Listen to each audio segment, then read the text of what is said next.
महाराज जी के आज के विशेषांक में रक्षा सूत्र परिवार के सभी सदस्यों का हार्दिक स्वागत है। अब आपने यह आरंभ कराया है तो आप ही इसे रोकिए। बाबा जी से प्रार्थना कीजिए कि बहुत हो चुका है।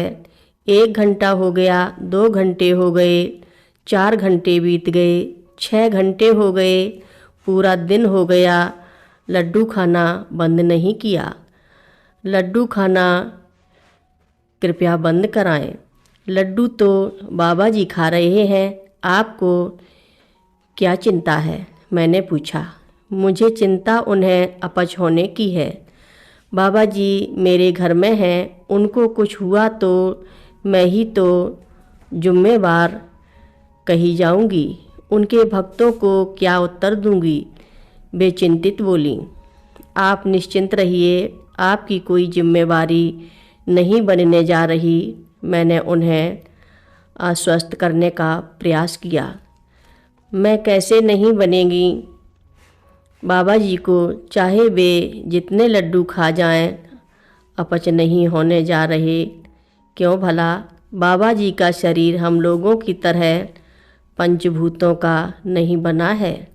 वे तो ऊर्जा निर्मित हैं, आत्म स्वरूप में हैं। आत्मा को कोई रोग लगता है, रोग तो शरीर को ग्रस्त करता है। फिर बाबा जी की ऊर्जा वह किस मर्ज को नहीं जला छोड़ेगी। लीजिए, आपने मेरी चिंता नहीं दूर की तो बाबा जी ने स्वयं दूर कर दी। वह प्रसन्नता से भरकर बोली, कैसे?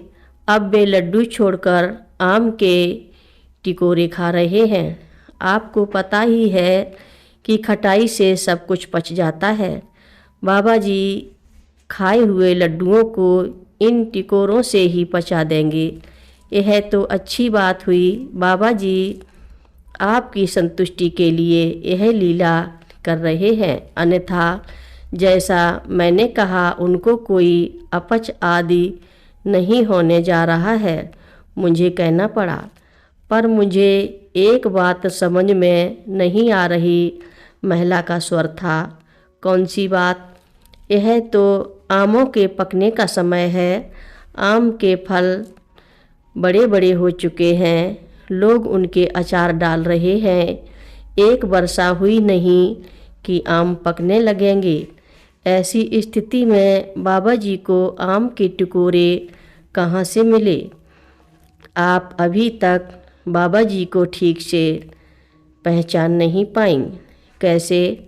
बाबा जी इतने दिनों से मेरे यहाँ हैं, मैं उनकी हर गतिविधि को देख रही हूँ। आप कैसे कह सकते हैं कि मैंने उन्हें ठीक से नहीं समझा? उन्होंने तर्क दिया, यह ठीक है कि बाबा जी आपके यहाँ बहुत दिनों से रह रहे हैं, पर यह भी सत्य है कि बाबा जी के संबंध में आपने बहुत कुछ पढ़ नहीं रखा है। मैंने तो पढ़ा है, उन पर प्रचुर सामग्री।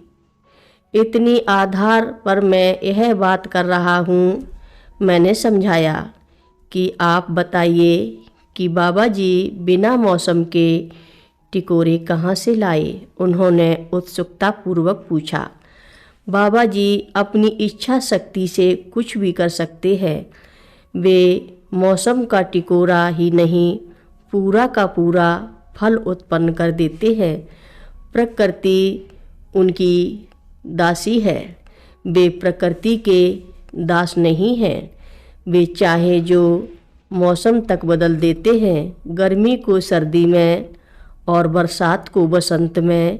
एक बार उन्होंने अपने किसी शिष्य से यह बात कही भी थी कि आप मुझे ठीक से नहीं जानते, मैं मौसम तक परिवर्तित कर सकता हूँ।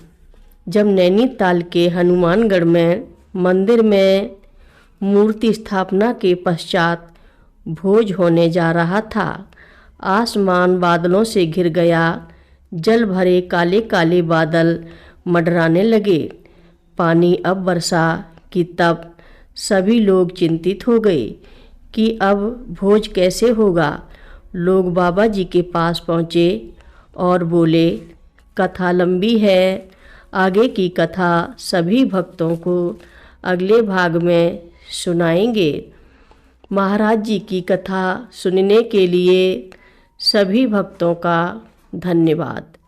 महाराज जी सभी भक्तों पर अपनी विशेष कृपा बनाए रखें। सभी भक्त मिलकर बोलो, नीप करोरी बाबा जी महाराज की जय बोलो।